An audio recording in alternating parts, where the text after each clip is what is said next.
Días de radio. Días de radio. Días de radio. Días de radio. Días de radio. Días de radio. Días de radio. Un programa de la Facultad de Educación de la Universidad de Antioquia. Escúchanos en el dial 1410 AM de la emisora cultural de la Universidad de Antioquia y en su sistema de radio educativa en las regiones del departamento. La radio no finaliza cuando termina el programa.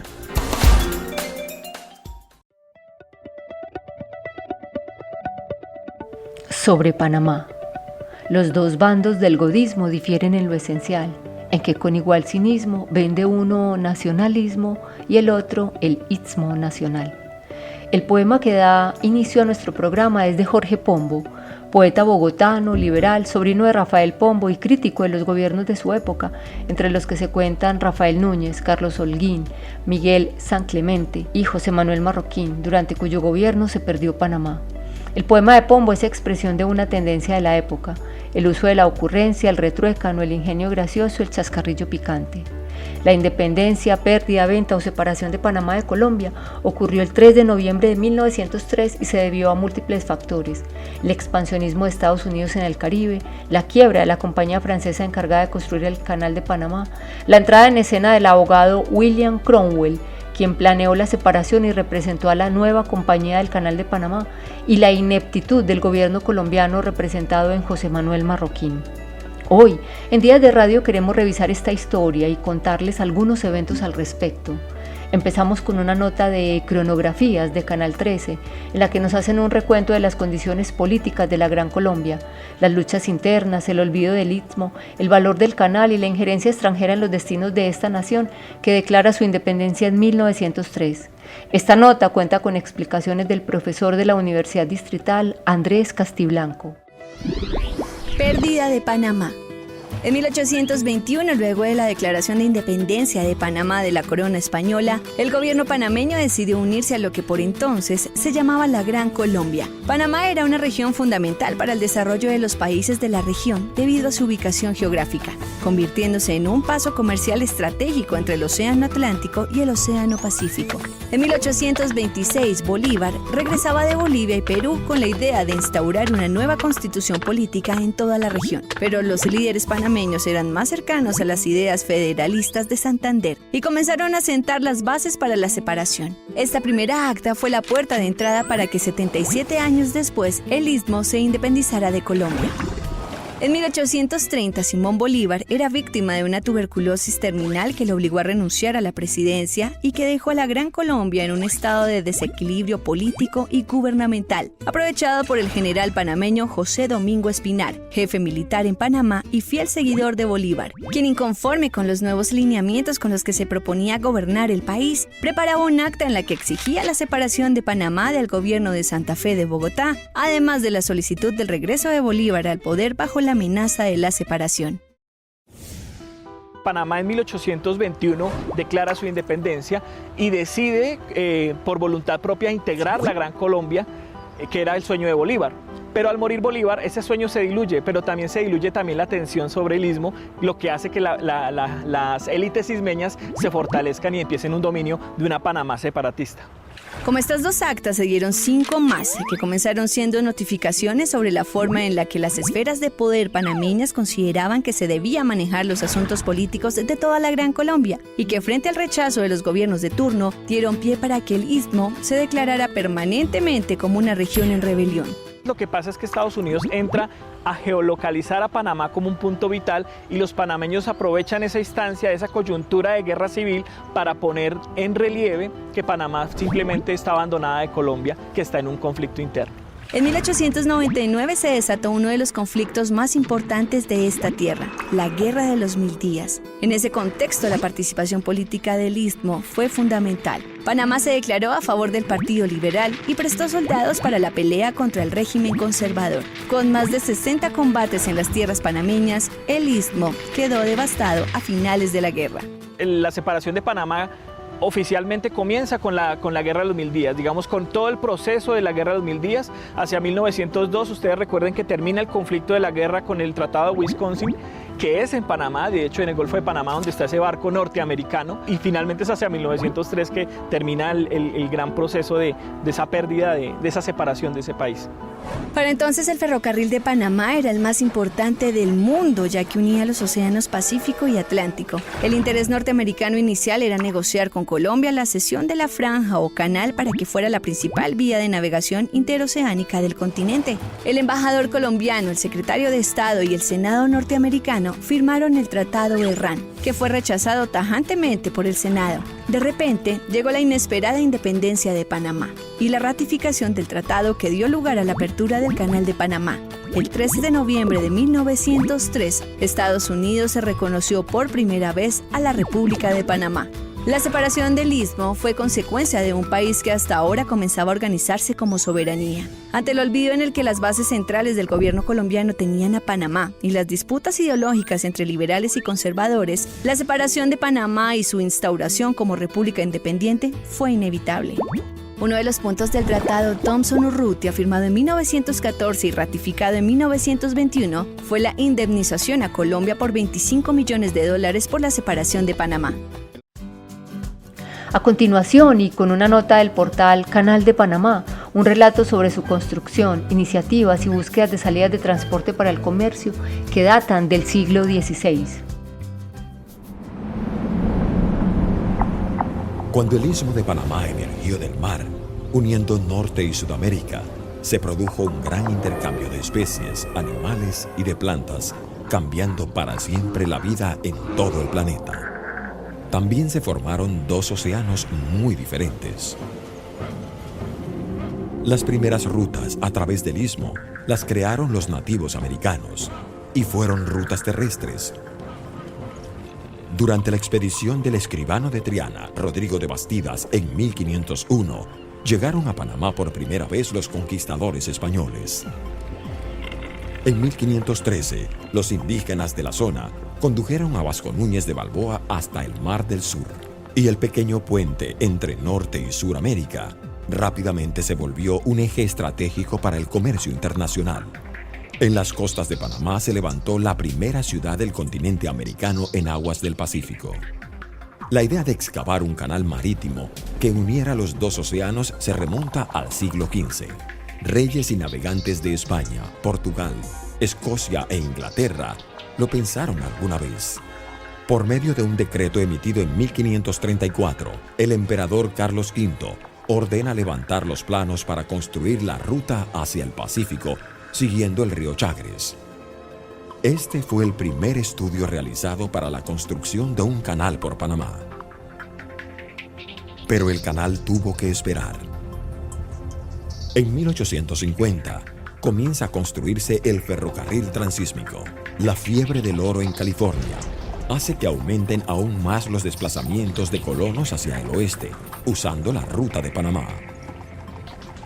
En 1855 el ferrocarril estaba listo, 75 kilómetros de vía, desde Colón en la costa atlántica hasta Panamá en el Pacífico. Finalmente en 1880, Francia emprendió la construcción de un canal a nivel por Panamá. El legendario constructor del canal de Suez, Ferdinand de Lesseps, estaba al frente de la obra. Pero tras 20 años de trabajo, de luchar contra un clima inhóspito y una selva indoblegable, contra las enfermedades y los problemas financieros, los franceses abandonaron la titánica misión de unir el Mar del Norte y el Mar del Sur. Poco después, Estados Unidos compró a la Compañía Francesa del Canal de Panamá sus derechos y propiedades por $40 millones. Y en 1904 se restauraron las obras. Se excavaron casi 184 millones de metros cúbicos de material, más de 3.4 millones de metros cúbicos de concreto. Se construyeron 3 juegos de esclusas. Se represaron las aguas del río Chagres para crear el lago Gatún, en su momento el lago artificial más grande del mundo. Más de 45,000 trabajadores, hombres y mujeres, en su mayoría procedentes de las Antillas. Y el 15 de agosto de 1914 se inauguró el Canal de Panamá. La obra costó al gobierno de los Estados Unidos aproximadamente 375 millones de dólares, incluyendo los 10 millones pagados a Panamá y los 40 millones pagados a la compañía francesa. Su construcción constituyó el proyecto de construcción más costoso en la historia de los Estados Unidos en ese tiempo. A partir de 1914 y por 85 años, Estados Unidos operó y administró el Canal de Panamá, a la vez que ejerció gobierno sobre las áreas inmediatas a la vía interoceánica. El 31 de diciembre del año 1999, y cumpliendo con los tratados Torrijos-Carter, el Canal de Panamá revirtió a manos panameñas. Panamá declaró su independencia el 3 de noviembre de 1903 y casi instantáneamente las principales potencias de la época reconocieron el hecho y lo apoyaron. Todos querían una Panamá independiente menos Colombia, así su política frente al istmo fuera descuidada. El 4 de noviembre se nombra a la Junta Provisional de Gobierno, compuesta por José Agustín Arango, Federico Boyd y Tomás Arias. Estos líderes políticos se encargaron de nombrar el primer gabinete de gobierno y de buscar el reconocimiento del Estado de Panamá por parte de Estados Unidos y Francia, que lo hicieron en los días siguientes a la proclamación de la separación. En esta nota de Señal Memoria tenemos un fragmento del programa Revivamos Nuestra Historia, producido en 1984, en el que se dramatiza el momento en que el general Reyes reflexiona sobre la importancia de Panamá para el desarrollo económico del país y de las intenciones de Estados Unidos, en cabeza de Theodore Roosevelt, de controlar el canal por su importancia para el continente. Colombia no es un país todavía. Barájemela más despacio, general Reyes. ¿Cuál es la relación entre las alpargatas y la pérdida de Panamá? Hay una relación muy íntima, don Jorge. Panamá es un tesoro mundial. Es un lugar demasiado estratégico. De Panamá depende el poderío naval de los Estados Unidos frente a las demás potencias del mundo. El presidente Roosevelt no iba a dejar semejante poderío, semejante tesoro a un país que solo produce corroscas y alpargatas. Donde ciertas gentes lo escuchen expresarse así tan desdeñosamente de la producción nacional. Yo no me expreso con desdén por las alpargatas o los sombreros. Lo que pasa, don Jorge, es que de esos productos no se puede derivar ningún poder económico ni militar. Los sombreros nos protegen del sol, pero no nos producen el dinero para hacer una carretera de acá hasta Panamá, ni comprar un barco para que vaya el presidente a ese lugar y vengan los panameños aquí al interior a sentirse colombianos. Yo llevo años pensando en lo mismo, pero no me había atrevido a decirlo así tan abiertamente.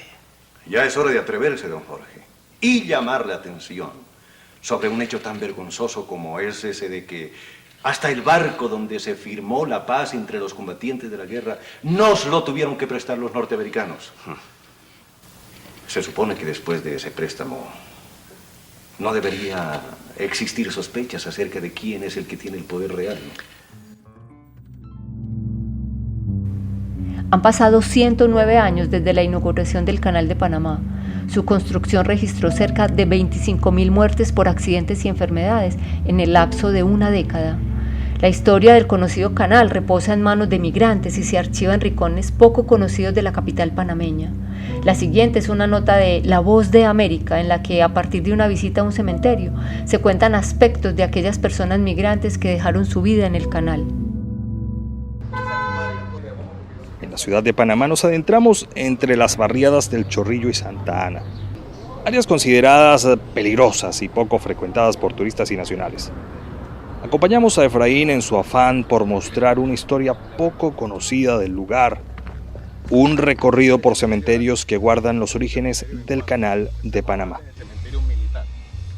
Y es que Efraín está a punto de darnos un paseo conocido como necrotour o necroturismo, un recorrido por cementerios, una actividad común en otras partes del mundo pero inusual en el Istmo. Estos cementerios se encuentran dentro de comunidades vulnerables, donde mucha gente ha segmentado todas estas áreas como zona roja, y eso hace como que las personas no le tomen la importancia al lugar o no quieran venir al sitio. Por eso nosotros como movimiento nacemos en la propia comunidad y vemos esa necesidad de que las personas tengan que venir a donde nosotros a buscar esta historia. Solo en esta calle existen 6 cementerios. Están los más antiguos que datan del siglo XIX. Entre ellos está la evidencia del paso de migrantes de muchas partes del mundo que llegaron para la construcción del canal, iniciada por los franceses en 1880. El obelisco ese que se encuentra ahí debajo del árbol, ahí vinieron los primeros zapadores del canal francés. Enfermedades como la fiebre amarilla y la malaria impactaron en la población trabajadora del canal. Males desconocidos para la época y que no pudieron ser controlados con la infraestructura hospitalaria que se instaló durante el periodo de construcción. Como para que no entraran las alimañas o las culebras, pero eso era lo que estaba creando los mosquitos. Aquí yacen parte de las víctimas. No es lo mismo leerlos en libros, es decir, que esta persona fue importante en un libro, ver su foto, que llegar al lugar y ver que existió, que está ahí, esto es tangible, ¿sabes? Las historias a veces yo las puedo escuchar, pero si no le doy sentido a un libro, a lo real, es la parte que se necesita en todo esto. Hacer la represa más grande del mundo para la época, construir inmensas compuertas colgantes y los pasillos para las embarcaciones requirió un importante flujo de mano de obra migrante durante una década. De la época francesa y luego de la estadounidense, la presencia de jamaiquinos y barbadenses fue preponderante en el canal de Panamá. Caminamos en pocos metros, había una sociedad italiana, había canal francés, tenemos personas afrontillanas, tenemos chinos. Inclusive los cementerios que faltan conocer, el cementerio de Corozal, que es un cementerio chino, el afrodescendiente, y el cementerio estadounidense que están en el área de Ancón. Y todas esas culturas son las que hoy en día hacen parte de nuestra identidad y parte de nuestra cultura, nuestra historia. Más de 40 nacionalidades participaron en la construcción del Canal de Panamá y en sus alrededores yacen fragmentos de una historia poco contada, pero que sin duda fue parte esencial de los recuerdos que aún hoy día atraen a miles. El canal se enfrenta a los efectos adversos del cambio climático que de muchas maneras afecta su funcionamiento. La disminución en las precipitaciones causa problemas para los barcos y costos extras que ponen en riesgo la operación del canal. En esta nota de la cadena global de televisión de China, en español, una explicación de la situación.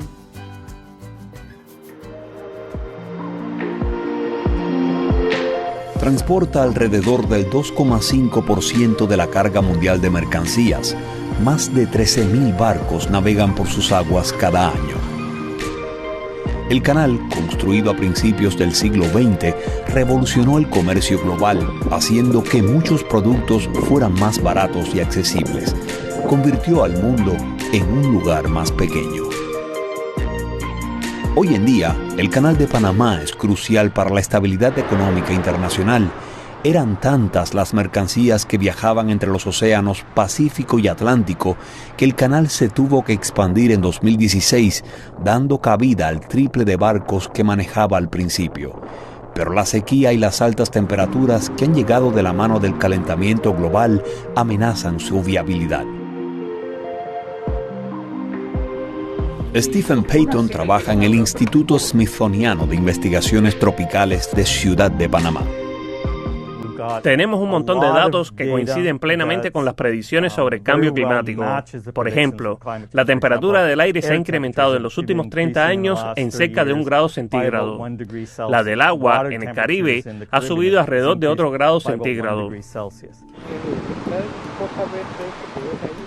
Payton asegura que la evidencia es irrefutable. ¿Cuáles son las cifras del Canal de Panamá en los últimos 25 años? Hemos tenido los 2 años más secos que se conocen. Hemos vivido los 3 años consecutivos más secos registrados. Al mismo tiempo, también hemos padecido 8 de las 10 mayores tormentas que se recuerdan. Así que en los últimos 25 años hemos atravesado esos años extremadamente excepcionales en cuanto a humedad y sequía en un total de 140 años registrados. Y esta es precisamente una de las predicciones del cambio climático, fenómenos meteorológicos extremos. Entonces, yo diría que sí. que lo que estamos viviendo es totalmente consistente con las predicciones sobre el cambio climático. Definitivamente, estamos entrando en una época de precipitaciones extremas. Esos fenómenos extremos afectan directamente al canal. A principios de 2020, el nivel del agua en el lago Gatún, parte del canal, estaba por debajo del límite requerido para operar navíos sin restricciones, de modo que se tuvieron que imponer limitaciones a la cantidad de carga que podían transportar los barcos. John Lagman está a cargo de la gestión del agua en la administración del Canal de Panamá. Según comenta, esto ha sucedido incluso a pesar de que Panamá es una de las regiones más lluviosas del planeta. En un año normal estamos perfectamente bien. No tenemos problemas para cubrir las necesidades del canal. Pero en un año irregular podemos enfrentarnos a situaciones ante las cuales debemos poner en marcha restricciones debido a la sequía, a los buques que quieren pasar. Así que básicamente tenemos que gestionar el canal y así lo hemos hecho en el pasado con el fin de proporcionar un servicio de calidad. Pero también nos hemos encontrado con escenarios como el de 2019, cuando nos enfrentamos a una sequía significativa. Necesitamos restricciones al calado más allá de lo que normalmente imponemos a nuestros clientes. Estas restricciones cuestan dinero y requieren planificación y una buena comunicación entre los operadores del canal y los de los navíos. Un nivel de agua notablemente bajo puede significar costosos retrasos en el transporte de cargo a través de la vía. En la sección musical, canciones que hablan del canal, su historia y del orgullo que supone para el pueblo panameño. Empezamos con la que se usó para la celebración de los 100 años del canal en 2014. El sudor de muchas razas abrió la tierra, ingenio venció entre hombre y naturaleza. Y un 15 de agosto cruzó el Ancón. Luego el coraje hizo bandera e inspiró a una nación. Y hoy sigues creciendo en mis manos, trabajando día y noche, innovamos para que jueguen sanos más chiquillos. Y por tu ruta de orgullo el mundo entero corte camino. La Ruta que Brilla es una canción en homenaje a los trabajadores caídos durante la construcción del Canal de Panamá entre 1881 y 1914, compuesta por Luis Cholo Bernal, Billy Herrón y Carlos Méndez.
En ritmo de salsa, 100 años han pasado, narra la historia del canal, personajes, hechos y eventos que convierten al centenario canal en una obra de la arquitectura mundial.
La cantautora panameña Erika Ender dedicó una canción al Canal de Panamá en el marco de la inauguración del nuevo juego de esclusas en 2016.